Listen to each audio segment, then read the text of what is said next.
Every single time that I talk to a founder, they always tell me that their main problem is their sales rep not closing. Maybe they hired this A player rock star closer that was maybe awesome on an interview, but instead they always see them struggling to hit any type of KPIs. And the real problem 90% of the time is never the sales rep's issue. I've seen this exact pattern in 30 plus companies that I worked with in 2025, and it's always the same thing. You've never actually converted the way you sell into a system that other people can follow. So in the next few minutes, I'm going to show you exactly what that system looks like and the one thing that you need to fix before even thinking about hiring one person. The three bottleneck systems are going to show you exactly what's broken in your process. And if any of these things are happening right now, you're still the bottleneck. Symptom number one is that deals only close when you join the call. Your rep runs through the pitch, your prospect pushes back a little bit with some questions, and you immediately jump in and suddenly the deal closes. And while that's great for revenue in the short term, it's not a win for your sales rep. It's a founder rescue mode, and it teaches them to depend on you instead of actually developing their own ability. Symptom number two is that the reps have to constantly check in with you. They have questions about the product constantly. They don't know how to answer prospect specific questions, or they just don't know how to get leads properly bought in. And if a rep is asking these type of questions after onboarding, you clearly haven't onboarded them properly. Now, symptom number three is actually the hardest to admit because it feels good on the surface, and that's your revenue is tied directly to your performance. And as a business owner, you can stay on calls all day long and your revenue could skyrocket. But the moment you try to step away to focus on actually building the business and scaling it, your revenue is going to go down. And if this happens to you, you don't own a business, you own a high paying job with a couple people on your payroll. If you're a business owner and this already sounds familiar and still depends on you being involved, there's a Typeform application linked in the description where we review sales systems and identify what is breaking conversion. Now let's get back into it. The real reason your team can't sell without you isn't because you hired the wrong person or because they aren't motivated enough. It's simply because you never extracted your personal selling ability into something repeatable. And when you sell, you're simply freestyle improvising the entire thing.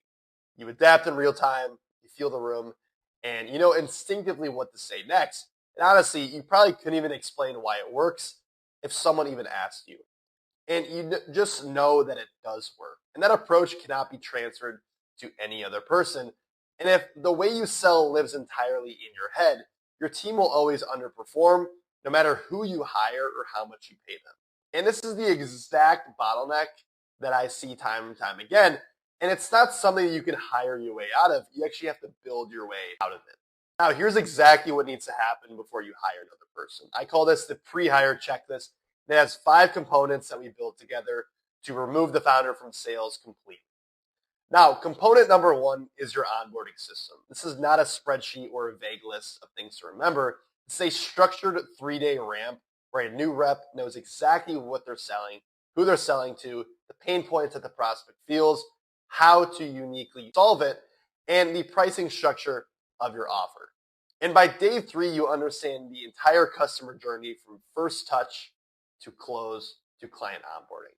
And most companies miss this entirely and wonder why their reps take 3 months to hit KPI. Now, the second component is the customer journey. This is the continuity between both sales and marketing.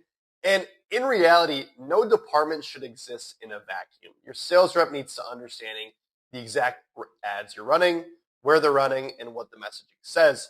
And when your rep gets on a call, they need to know what the prospect saw before they even hear your voice. And if marketing is saying one thing and sales is saying another, the prospect gets confused and the deal falls apart. And every single rep needs to see the entire journey from start to finish so they're not disconnected from how the lead came in. Now, component number 3 is your sales frameworks. This includes everything from your discovery scripts to your objection handling to your closing framework. And you need to have this documented so deeply that every single new rep doesn't have to ask any questions at all. They have the language, they have the responses, and they know exactly how to handle different objections because you've already figured it out and written it down for them. Now, the 4th component is complete mastery of CRM and tech stack. Everything needs to be built out so clean that a rep has absolutely no questions about how to use a system or what information goes where. And your CRM should be so intuitive that onboarding is just showing them around an hour. And from there, they know how to operate independently from that point moving forward.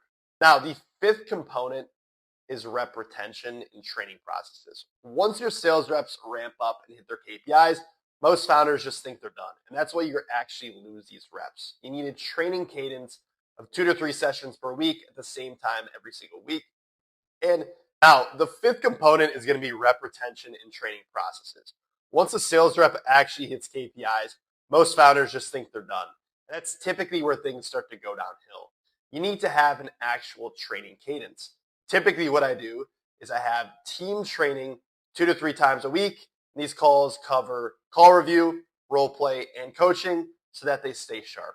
Now, outside of team training, these reps should be training every single day before they dial. Typically, what I do is these reps should be doing 15 to 30 minutes of role play, and they must report it to the team. Typically, we use an AI for this. And then lastly, every single night, they review 3 to 4 sales calls and write down exactly what they missed on, what they did well on, and what they can improve. And while this sounds like a lot, preparation is what wins deals. Sales team building should be treated exactly like a sport. As a business owner, you should be the coach. They have to practice, which is role play, then film, which is call review. And this extra 20 to 30 minutes of work is going to drive up your team performance more than any other skill can. Now, when all 5 of those components exist, a new rep can come in, get through onboarding, and just operate independently within 3 days without you having to be the bottleneck, without you having to jump in every single time, because you actually have a proven system where these people can go out, do the work, and get the results. Now, here's a trap that most founders fall into, which is they think that if one rep isn't producing, they just go out and hire 2 other reps. Now you have both double the payroll and double the confusion. You have 2 people asking you questions instead of 1. And a lot of times you simply just amplified the problem and you're only making it worse. And if you're still the closer, the trainer, and the manager as the business owner, then hiring more people just multiplies your workload. And here's the part that nobody wants to hear. If your sales team can't close a deal without you, you're not actually a business owner. You're the best salesperson in a fairly small company. And while that's fine, it's not going to be able to actually scale you beyond where you are right now.